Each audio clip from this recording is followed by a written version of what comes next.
Le match Brésil-Espagne d'hier, les amis, est l'un des matchs les plus tendus que j'ai regardé. Pour un match amical, franchement, c'était trop tendu, c'était trop électrique.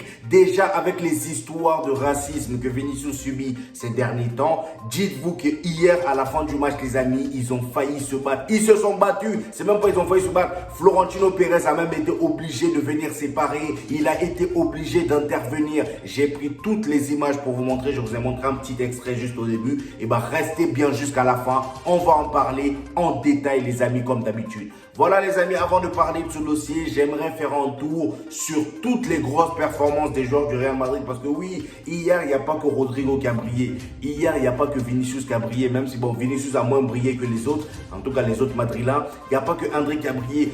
Tous les joueurs du Real Madrid qui ont joué hier ont brillé. Et franchement, la soirée était juste incroyable. Donc, on va aller du moins impressionnant au plus impressionnant. C'est-à-dire, pour moi, voilà, on va terminer avec Vinicius. Donc, on commence tout simplement avec Lunin, les amis. Et oui, Lunin, les amis, hier, ils se sont qualifiés avec l'Ukraine. Voilà, Lunin s'est qualifié avec l'Ukraine pour l'Euro 2024. C'est une très bonne nouvelle, même si en soi, c'est pas une performance comme les autres. Mais au moins, c'est une bonne nouvelle pour notre gardien. Ça fait plaisir de savoir qu'il va jouer l'Euro 2024. Et en plus de ça, les amis, c'est pas tout. On a aussi Arda Güler parmi les news les moins importantes, c'est-à-dire les performances les moins impressionnantes. Monsieur Arda Güler, contrairement au match précédent de la Turquie où il n'était pas titulaire, hier, il a joué titulaire, les amis, et franchement, ça m'a fait plaisir de voir un peu comment ça jouait un match entier. Ça m'a fait plaisir. Hier, j'ai vu comment il jouait. Il a joué titulaire. Je ne sais plus s'il avait terminé le match, mais en tout cas, il a joué titulaire. J'ai regardé un peu le replay du match. J'ai pas regardé le match en direct parce qu'il y avait quand même Brésil-Espagne. Faut pas déconner. Voilà. J'ai regardé un peu le replay et j'ai vu qu'il avait vraiment fait un très beau match. Franchement, il a de la maturité. Et par contre, ce que j'ai remarqué avec Arda Güler, parce que dernièrement, il y avait des news et des rumeurs qui disaient qu'en gros, les vétérans du Real Madrid, les responsables du Real Madrid l'ont parlé en lui disant qu'il fallait qu'il se calme parce qu'apparemment, il avait un problème de comportement au Real Madrid. Donc moi-même, je me demandais comment ça se faisait parce qu'Arda Güler, quand tu le vois, il a l'air timide. Voilà, le poteau, il a l'air tout timide. On se dit, mais lui, il peut pas créer de problème. En fait, non. Sur le terrain, j'ai vu que non, lui, là, il a la bouche. Arda Güler à la bouche, c'est quelqu'un de très sanguin, c'est quelqu'un qui ne se laisse pas faire. Et d'ailleurs, je pense que vous l'avez tous vu lors du coup franc qu'il avait tiré pour son premier match avec je ne sais quel club, là où il s'est embrouillé avec, comment il s'appelle, je ne sais pas si c'était Joselu ou Ceballos, voilà, c'était Ceballos, là où il s'est embrouillé avec Ceballos sur le coup franc. Vous avez bien vu le caractère qu'il a, le petit. Donc je pense que ça peut être vrai le fait qu'il pose problème du côté du Real Madrid, mais bon, c'est son petit caractère à lui. Mais en tout cas, hier, très bon match de la part d'Arda Güler. Et ensuite, les amis, j'aimerais parler de Toni Kroos. Là, on va rentrer dans les grosses performances. Parce que moi, Toni Kroos, les gars, je ne vais pas vous mentir, ce gars-là m'impressionne. Dites-vous qu'il était quand même, il est parti à la retraite. Il est parti à la retraite. Le mec, il est parti à la retraite. À son retour, premier match, première passe décisive. Premier match, première passe décisive. Et là, deuxième match, deuxième passe décisive. Il n'a pas le temps, les amis. Toni Kroos, pour moi, il doit rentrer dans le débat des meilleurs milieux de l'histoire du football. Le gars, il est trop propre, il est trop régulier. La longévité est là. C'est juste incroyable comment on a de la chance d'avoir cet homme-là, les gars. Franchement, moi, je suis même pour qu'on le prolonge encore au moins une année. Même si Modric, bon, même Modric, pour moi, il faut le prolonger. Ça, c'est des gens, limite, j'ai même envie qu'il reste au Real Madrid pour toujours. Même si, voilà, à un moment, ils vont chauffer le banc. Parce que, bon, faut laisser les jeunes aussi prendre un peu de place. Voilà, vous voyez ce que je veux dire. Mais en tout cas, hier, Toni Kroos, il a encore fait une passe décisive. Et Luka Modric, franchement, les gars, je pense que lui aussi, il va falloir en parler. Luka Modric, il va falloir en parler. D'ailleurs, pour moi, j'aurais pu mettre Luka Modric à la fin parce que c'est pour moi l'une des plus grosses news. Parce que voilà, Luka Modric, il a remporté son premier trophée avec la Croatie hier. Même si c'est un vieux trophée, vous allez me dire, voilà, il a remporté le trophée, je ne sais pas comment ils appellent ça, Cup ADN de l'Égypte. Donc, ils ont joué face à l'Égypte et ils ont gagné. Je crois qu'ils ont gagné 3 buts à 1 si je ne raconte pas n'importe quoi. Je vais vous afficher un peu le score. Et Luka Modric a fait hier 2 passes décisives, les amis. 2 passes D pour Luka Modric en un match. Et le gars, il a terminé homme du match, les amis. Regardez, moi, je vous mets les images de son trophée qu'il a obtenu. Franchement, les gars, les images, ça fait plaisir de voir Luka Modric. Enfin, il gagne quelque chose avec la Croatie parce qu'on sait très bien le parcours qu'a eu la Croatie dans toutes les compétitions internationales. Ils ont toujours terminé vaincus. En gros, ils ont jamais réussi à remporter une compétition. Et là, finalement, ils remportent un trophée, même si c'est pas un trophée voilà, qui est reconnu par le monde entier, mais au moins ça reste un trophée. Voilà, Luka Modric a soulevé quelque chose et ça fait plaisir. Bon les amis, je pense que là on va commencer à rentrer dans le vrai vif du sujet les amis, le match tant attendu. Hein? Le match tant attendu, mis à part Brésil, Espagne, moi le match que j'attendais le plus, c'était Belgique-Angleterre. Jude Bellingham, les gars, dites-vous que même le président du Sénégal, le nouveau président du Sénégal, Bassirou, il est fan de Jude Bellingham. Comment vous pouvez ne pas être fan de lui? Comment ne pas être fan de Jude Bellingham si même le président sénégalais est fan de lui? Le gars, il fait carrément la célébration de Jude Bellingham. Dès qu'il a appris qu'il était élu, voilà, il était élu président. Le gars, il a commencé à faire la célébration de Jude Bellingham devant tout le peuple sénégalais. C'est une dinguerie d'avoir une si grande influence. Jude Bellingham, hier, il a été auteur d'un but. Il a été auteur d'un but. C'est pourquoi je vous dis, hier, le Real Madrid, les gars, on était en feu. Là c'était une alerte qu'on a envoyée au monde entier. C'était pour dire, la saison prochaine, apprêtez-vous, parce qu'on ne va pas rigoler avec vous. Déjà, cette saison, on est très chaud, on est bouillant. Alors, regardez un peu ce qu'on pourra faire la saison prochaine. Et en plus de ça, on va parler du match d'Hendrick. Lamine Yamal aussi, les gars, on va en parler, même si ce n'est pas un joueur du Real Madrid, parce que hier, ce gars-là aussi m'a impressionné. Mais les gars, Jude Bellingham, hier, il a sorti un match, encore une fois, incroyable. Et là, je pense que c'est le moment de parler du gros match. Voilà, Brésil-Espagne. C'est le match tant attendu, je crois, voilà, pour tout le monde. C'est le match que tout le monde attend. Le match Brésil-Espagne a répondu à nos attentes, les gars. On se dise la vérité. Ils ont répondu à nos attentes. Moi, je ne m'attendais pas à ce qu'un match amical... Voilà, je me suis dit, bon, c'est un match amical, ils ne seront pas à fond. Mais les gars, non. Ils étaient à fond jusqu'à la dernière minute. Il y avait du suspense. Jusqu'à la dernière minute, ils sont allés au bout. 3 buts partout. 3-3. Ça montre déjà l'intensité du match.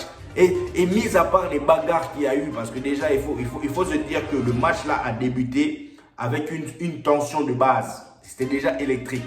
Déjà, dites-vous qu'on avait deux petits, voilà, qui sont, entre guillemets, la relève de la Liga la saison prochaine. Bon, déjà, il y a Lamine Yamal qui commence à éclore cette saison. Mais dites-vous que la saison prochaine, on aura Hendrick et Lamine Yamal. Ça sera la rivalité la saison prochaine. Vous voyez ce que je veux dire? Et bien, dites-vous que maintenant, hier, ils ont joué face à face. Il y avait l'un contre l'autre.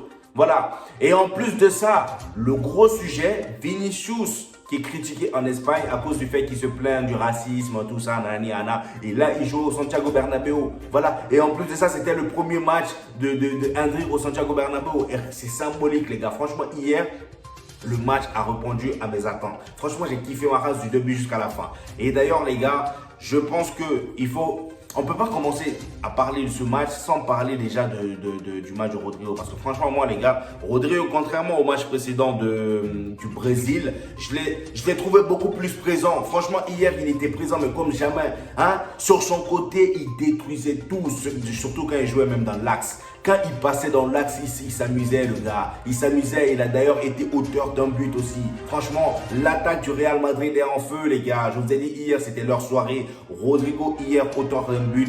Vinicius, malgré qu'il n'a pas marqué, voilà, le gars, il a été présent. Il a fait un très bon match. Voilà, même. Et après, il est sorti.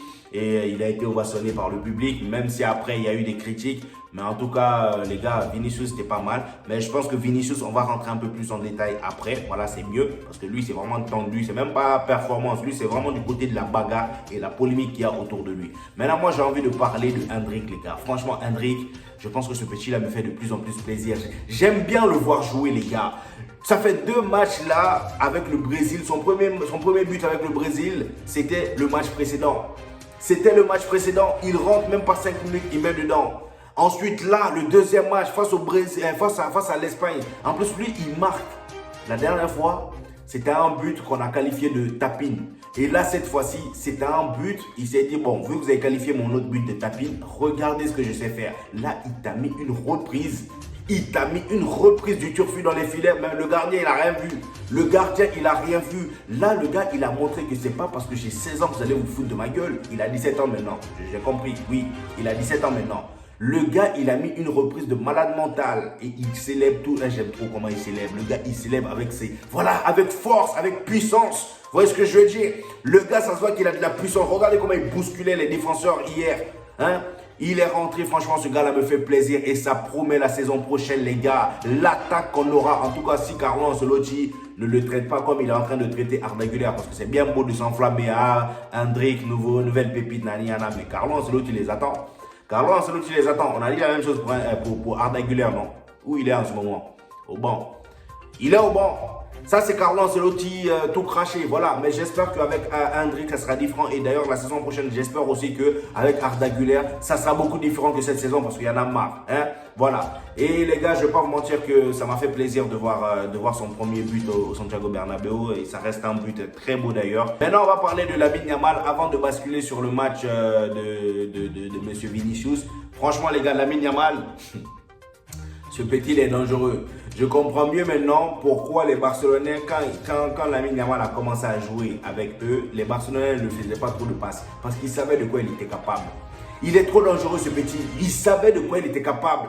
Comment un petit de 16 ans comme ça, là, toi tu viens dans une équipe nationale, quand les adultes ont peur de jouer, qui n'ont plus aucune solution, c'est à toi on donne le ballon et on te demande en mode fais ce que tu veux avec.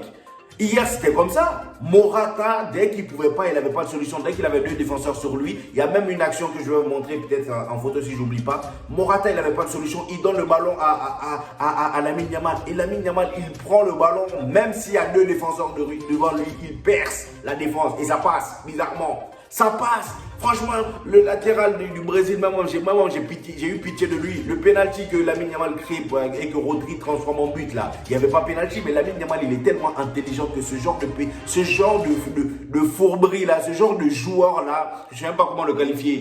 Ce genre d'insecte, de vermine, il faut faire très gaffe quand tu joues face à lui parce qu'il est trop fourbe, il est trop malin. Il ne faut pas trop. Quand il rentre dans la surface, laisse-le faire ce qu'il veut. De toute façon, il t'a déjà terminé avant. Non, ça va changer quoi si tu le laisses terminer encore dans la surface? Laisse-le parce que la moindre erreur, il tombe. Et c'est ce qui s'est passé. Rodri a transformé le penalty. Voilà, Lamine Yamal, c'est ça. Hier, c'était le docteur. Dites-vous que même le Santiago Bernabéu l'a ovationné pour vous dire. Santiago Bernabéu l'a ovationné. J'ai rarement vu ça. Depuis Ronaldinho et Lionel Messi, j'ai jamais vu le Santiago Bernabéu ovationner quelqu'un. Lamine Yamal, ils l'ont fait pour lui. Eh ouais. Ils l'ont fait pour lui à son jeune âge. Franchement, ce jeune-là, il a quelque chose en plus, quelque chose de différent. Et j'espère qu'il va continuer comme ça et que les blessures, voilà, il va être épargné des blessures. Même si c'est un Barcelonais, les gars, moi j'aime bien la concurrence. Ça fait plaisir d'avoir des joueurs comme ça en Liga. Au moins, ça relève un peu, voilà, le niveau de la Liga. Même si les arbitres sont en train de pourrir la Liga. Mais au moins, ce genre de joueurs-là, ça fait plaisir. Et j'aimerais voir le duel. Ça m'a fait plaisir de voir le duel Lamine Yamal Hendrick hier. Mais j'aimerais voir ça au Classico, comme je vous l'ai dit. Maintenant, pour terminer, les amis, on va parler de notre cher Vinicius, le grand bagarreur. Hier, les gars, à la fin du match, c'était tendu. Comme vous avez vu au début de la vidéo, le gars, il a failli aller jusqu'au mât avec Morata. Voilà, je ne sais pas ce qu'ils se sont dit, mais en tout cas, le gars, il était vénère. Vinicius était vénère et ils ont failli même se battre. Et à la fin du match, il y a monsieur Florentino Pérez qui est même venu saluer les attaquants du Real Madrid, c'est-à-dire Rodrigo, Hendrick et Vinicius. Donc je vous mets la vidéo.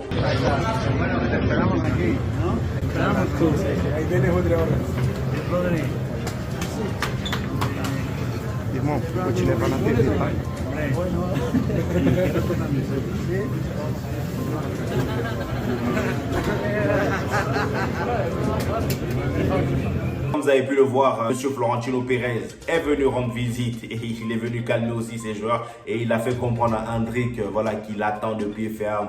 Oui, on t'attend à la maison, fais vite, il vient nous rejoindre. Franchement, ça fait plaisir de voir ça. C'est comme un papy, un grand-père avec ses petits-fils et c'est le cas. Franchement, le gars, il traite ses joueurs comme ses petits-fils et ça fait plaisir de voir ça. En tout cas, les amis, c'était tout pour aujourd'hui. Je ne sais pas ce que vous en avez pensé. Je suis parti en freestyle aujourd'hui. J'ai rien préparé. Là, je suis parti. Tout ce qui était dans ma tête, je vous l'ai donné. Donc j'espère que vous avez kiffé la vidéo. Lâchez un petit pouce bleu les gars. Maintenant, comme vous avez pu le voir, il y a une nouvelle miniature les gars. Maintenant, je pense que je vais essayer d'y aller tout le temps. Voilà, je vais essayer de sortir une vidéo chaque 2 jours. Je vais essayer d'être beaucoup plus régulier que d'habitude. Donc voilà les gars, c'est vrai que je dis tout le temps ça, mais après voilà, c'est compliqué les gars de gérer TikTok et YouTube en même temps avec mon travail à côté et l'école. C'est compliqué. Donc maintenant, je vais essayer de me planifier et franchement les gars, cette fois-ci, on va essayer d'y aller jusqu'au bout. Donc voilà les amis, c'était le Jux. On se retrouve au prochain épisode. Peace!